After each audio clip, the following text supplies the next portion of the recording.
ಅಂದಮೇಲೆ ಅವಳು ನನ್ನ ಮಗಳಲ್ವೇನ್ರಿ? ಕೆಲವೊಂದ್ಕಿತ ನೀನು ನೋಡ್ತಿದ್ರೆ ಕೈ ಎತ್ತಿ ಮುಗಿಬೇಕು ಅಂತ ಅನಿಸ್ತೈತೆ. ಛೀ, ಸುಮ್ಮನೆ ರೀ, ಅದೆಲ್ಲ ಏನು ಬೇಡ. ಬನ್ರಿ. ಅತ್ತಿಗೆ, ಅಣ್ಣ. ಸೌಭಾಗ್ಯ,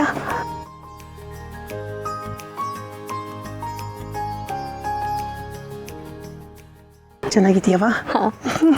ಎಲ್ಲ ಇವಳ ತಂಗ್ಯವ ಏನವ ಮಾಡ್ತಿರೋದು ನೀನು? ಯಾಕಣ್ಣ?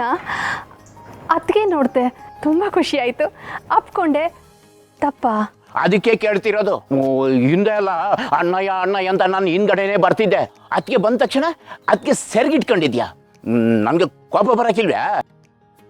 ಅಯ್ಯಯ್ಯೋ, ತಪ್ಪಾಯ್ತಣ್ಣ, ನೀನೇನು ಅಂದ್ಕೋಬೇಡ. ಇಷ್ಟಕ್ಕೆಲ್ಲ ಯಾರು ಕ್ಷಮೆ ಕೇಳ್ತಾರೆ? ಅದೆಲ್ಲ ಏನು ಬೇಡ. ಇಲ್ಲ ಅದಕ್ಕೆ, ಇದು ನೀನೇ ಹೇಳ್ಕೊಟ್ಟು ಬುದ್ಧಿ. ನಾವೇನಾದರೂ ತಪ್ಪು ಮಾಡಿದ್ರೆ ಕ್ಷಮೆ ಕೇಳಬೇಕು ಅಂತ ನೀನೇ ಹೇಳ್ಕೊಟ್ಟಿರೋದು. ಅದಕ್ಕೆ ಕ್ಷಮೆ ಕೇಳ್ತಾ ಇದ್ದೀನಿ, ಕ್ಷಮಿಸ್ಬಿಡೋಣ. ಆದರೆ ಒಂದು ನಿಜ ಹೇಳ್ತೀನಿ, ನನಗೆ ನಿನಗಿಂತ ಅತ್ತಿಗೆ ಕಂಡ್ರೆ ಜಾಸ್ತಿ ಇಷ್ಟ. ನಿನ್ನ ನೋಡಿ ಅತ್ತಿಗೆ. ರೀ ಬಿಡ್ರಿ, ಮಗಿಗೆ ಕಿವಿ ನೋಯ್ತದೆ. ಅತ್ತಿಗೆ, ಮೊಮ್ಮಕ್ಕಳು ಆಡಿಸ್ಬೇಕಾಗಿರೋ ವಯಸ್ಸಿನಲ್ಲಿ ನನ್ನ ಮಗ ಅಂತ ಕರೆದ್ಬಿಟ್ಟೆ ಅಲ್ಲ. ಈ ಸೌಭಾಗ್ಯಂಗೆ ಸಿಕ್ಕಿದ್ದು ನನ್ನ ಸೌಭಾಗ್ಯ ಅತ್ತಿಗೆ.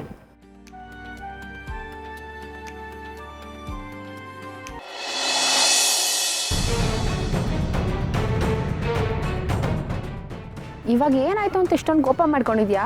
ನನ್ನ ಮೇಲೆ ನನಗೆ ಕೋಪ ಬೇಬಿ. ನನ್ನ ಮುಖ ನನಗೆ ನೋಡ್ಕೊಳಕ್ಕಾಯ್ತಿಲ್ಲ. ಆಗೋದೆಲ್ಲ ಆಗೋಗಿದೆ, ಇವಾಗ ಸೇಫಾಗಿ ಬಂದಿದೆ ತಾನೇ, ಬಿಡು. ಅದೇ ಅದೇ ಅದೇ ನನಗೆ ಉರಿತಾ ಇರೋದು. ಬೇಕಾರೆ ಮಾರಿಗುಡಿಲಿ ಓಡಾಡೋ 10ನೇ ಕ್ಲಾಸ್ ಸೈಕಲ್ ನನಗೆ ಜೀವದಾನ ಮಾಡಿಬಿಟ್ಟಿದ್ರು ಸುಮ್ಮನೆ ಆಯ್ತಿದ್ದೆ. ಆದರೆ ನನಗೆ ಜೀವದಾನ ಮಾಡಿದ್ದು ಆ ಶಿವಣ್ಣ ಅಲ್ಲಿಂದ ಹೋಗ್ಬೇಕಾರೆ ನನ್ನ ಕಡೆ ನೋಡ್ಕೊಂಡು ಒಂದು ನಗು ಕೊಟ್ಟ ಬೇಬಿ. ಆ ಲುಕ್ಕಲ್ಲೇ ಎಲ್ಲ ಅರ್ಥನೂ ಇತ್ತು. ಅಂದ್ರೆ ಲೋ ಸೀನಾ, ನೀನು ಎಲ್ಲಾದರೂ ಹೋಗು, ಏನಾದರೂ ಮಾಡೋರೆ ನಿನ್ನ ಜೀವ ಉಳ್ಸೋಕ್ಕೆ ನಾನೇ ಬರಬೇಕಾಯ್ತು ಅಂತ ಹೇಳ್ದಾಗಿತ್ತು ಆ ಲುಕ್ಕು. ಅದಕ್ಕೆ ನಾವು ಕುರಿತಾ ಇರೋದು. ಅಲ್ಲ ಸೀನಾ, ಇಷ್ಟೊಂದು ಹಣ, ಆಸ್ತಿ, ಅಂತಸ್ತು, ಮನೆ ಎಲ್ಲ ಇಟ್ಕೊಂಡು ನೀನು ಯಾಕೋ ಹಿಂಗೆಲ್ಲ ಆಡ್ತಿದ್ಯಾ? ಅಲ್ಲ, ಇಸ್ಪೀಟ್ ಆಡೋಂಥದ್ದು ಏನಾಗಿದೆ ನಿನಗೆ? ನಿನ್ನ ನಾನು ಚೆನ್ನಾಗಿ ನೋಡ್ಕೋತಿಲ್ವಾ? ನಿನ್ಗೇನು ಕಮ್ಮಿ ಮಾಡಿದ್ದೀನಿ ಹೇಳು? ನನ್ನ ಹತ್ರ ಹಣ ಆಸ್ತಿ ಇಲ್ಲದೆ ಇರ್ಬೋದು ಸೀನಾ, ಆದರೆ ನಿನ್ನನ್ನು ಚೆನ್ನಾಗಿ ನೋಡ್ಕೊಳ್ಳೋ ಗುಣ ಇದೆ. ನೋಡು, ನಾವು ಆ ರಶ್ಮಿ ಮುಂದೆ ಗೆಲ್ಲಬೇಕು. ನಿಮ್ಮ ಅಪ್ಪನಿಂದ ಆ ರಶ್ಮಿ ಹೆಸ್ರಿಗೆ ಆಸ್ತಿ ಹೋಗಿದೆಯಲ್ಲ, ಅದನ್ನು ನಾವು ವಾಪಸ್ ಪಡ್ಕೋಬೇಕು. ನಮ್ಮ ಅಪ್ಪನ ಆಸ್ತಿ ನನ್ನ ಹತ್ರ ಇದ್ದಿದ್ರೆ ನಾನು ಅದನ್ನೆಲ್ಲ ಮಾಡ್ತಿದ್ದೆ. ಆದರೆ ಏನು ಮಾಡಲಿ, ಒಂದು ನಯಾ ಪೈಸನು ದುಡಿದೇ ಇರೋ ಥರ ಮನೆಯಿಂದ ಆಚೆಗೆ ಹಾಕೋರೆ. ಅದಕ್ಕೆ ಏನೇ ಆದರೂ ಸರಿ ದುಡ್ಕೊಂಡೆ ವಾಪಸ್ ಬರಬೇಕು ಅಂತ ಹೋದೆ. ನನ್ನ ಹಣೆ ಬರ ಸರಿ ಇರಲಿಲ್ಲ, ಎಲ್ಲ ಉಲ್ಟಾ ಹೊಡೆದ್ಬಿಡ್ತು. ಸೀನಾ, ನಿಂಗೆ ಆ ಶಿವುವಿಂದ ಅವಮಾನ ಆಗಿದೆ ಅಂತ ನನಗೂ ಗೊತ್ತು. ಅದಕ್ಕೆ ನನ್ನ ಹತ್ರ ಒಂದು ಪ್ಲ್ಯಾನ್ ಇದೆ. ನಾನು ಅದನ್ನೇ ಯೋಚನೆ ಮಾಡ್ತಿದ್ದೆ ಬೇಬಿ. ಪ್ರತಿ ಸಲ ಶಿವಣ್ಣ ನಮ್ಮ ತಂಟೆಗೆ ಬಂದಾಗೆಲ್ಲ ಅಥವಾ ನಮ್ಗೆ ಎದುರಿಗೆ ಸಿಕ್ತಾಗೆಲ್ಲ ಬರೀ ಅವಮಾನನೇ ಮಾಡೋನು. ಈ ಸಲ ಅವನಿಗೆ ಉತ್ತರ ಹೆಂಗೆ ಕೊಡಬೇಕು ಅಂದರೆ ತಡ್ಕೊಳಕ್ಕಾಗಬಾರ್ದು, ಹಂಗಿರ್ಬೇಕು ನಮ್ಮ ಉತ್ತರ. ನೀನೇನೋ ಪ್ಲ್ಯಾನ್ ಒಂದಲ್ಲ, ಏನದು? ನಾವು ಮಾಡೋ ಕೆಲಸದಿಂದ ಶಿವು ಮನೆ ಮಾತ್ರ ಅಲ್ಲ, ಅವ್ನ ಮನೆ ತನ್ನೇ ಹೆದರ್ಕೋಬೇಕು. ಆ ಥರ ಪ್ಲ್ಯಾನ್ ಮಾಡಿದ್ದೀನಿ. ಏನು ಬೇಬಿ ಅದು?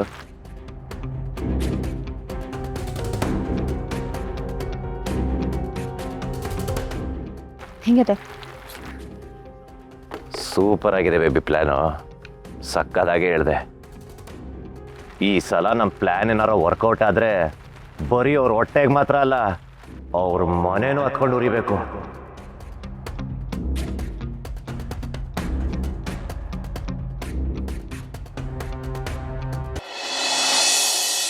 ನಳ್ಳಿ ರಾಗಕ್ಕೆ ನರಿ ತಲೆ ದೂಡ್ದಂಗೆ ನೀನ್ಯಾಕೋ ತಲೆ ತೂಗ್ತಾ ಇದೀಯ? ದಣಿ ನಿಮ್ಮ ತಾವ ಈಟ್ ವರ್ಷದಿಂದ ನಿಯತ್ತಾಗಿ ಕೆಲಸ ಮಾಡ್ಕೊಂಬತ್ತಾವ. ನೀವು ಆಡೋ ಮಾತುಗಳು ಕೆಲವೆಲ್ಲ ಒಳಗೆ ಹೋಗೋಕೆ ಇಲ್ಲ. ಆದರೆ ನೀವು ಮಾತಾಡದೆ ಮಾಡೋ ಕೆಲಸ ನೀಟಾಗಿ ಗೊತ್ತಾಯ್ತಿದೆ ನೋಡಿ.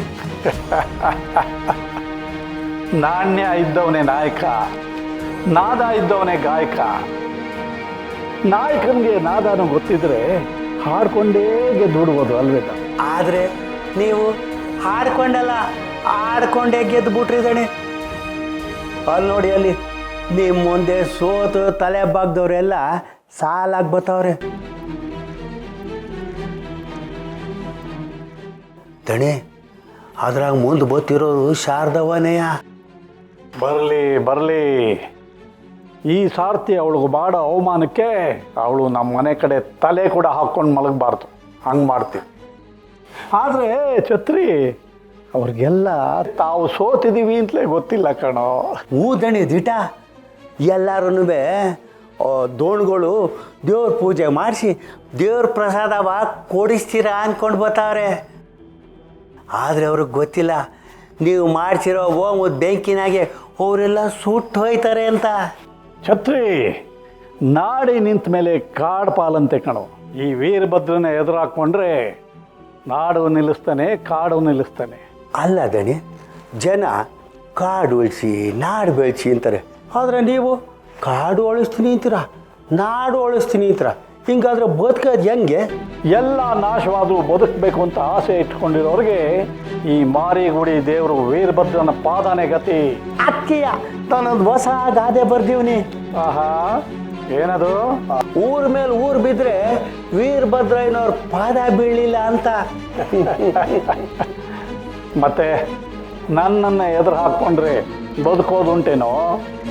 ಎಲ್ಲರೂ ಪೂಜೆ ಮುಗಿಸ್ಕೊಂಡು ಪ್ರಸಾದ ತಗೊಂಡು ಹೋಗೋಣ ಅಂತ ಬರ್ತಿದ್ದಾರೆ.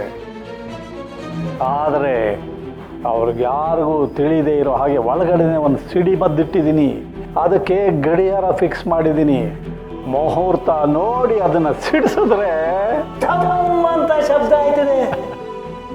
ಆ ಶಬ್ದ ಗದ್ದಲ ಆಯ್ತದೆ.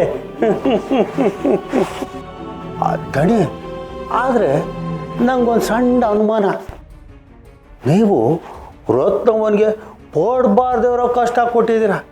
ಈಗ ಅವ್ರ ಮನೆ ಮಠ ಸಂಸಾರ ಎಲ್ಲ ಬಂದವ್ರೆ. ಅಕಸ್ಮಾತ್ ರತ್ನವ ಏನಾರ ನಿಮ್ಗೆ ಉಲ್ಟಾ ತಿರುಗಿ ಈ ವಿಚಾರನೆಲ್ಲ ಅವ್ರಿಗೆ ಹೇಳ್ಬಿಟ್ರೆ ಏನು ಮಾಡೋಣ? ನಯ ಇದ್ದಲ್ಲಿ ಭಯ ಇಲ್ಲ. ಭಯ ಇದ್ದರೆ ಏನಾಗುತ್ತೆ ಅನ್ನೋದನ್ನ ನಾನು ಅವಳಿಗೆ ಪಾಠ ಮಾಡ್ತೀನಿ.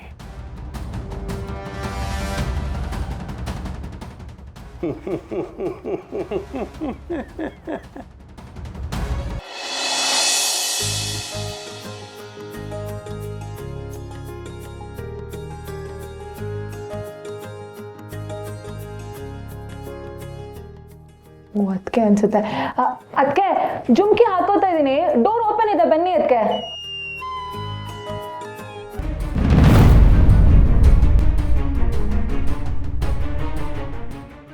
ಏನವ ಪಾರು ಇದೆಲ್ಲ? ನಿಮ್ಮಪ್ಪ ಇಷ್ಟು ಒಳ್ಳೇದು ಮಾಡ್ತಾ ಇದ್ದಾನೆ ಅಂದರೆ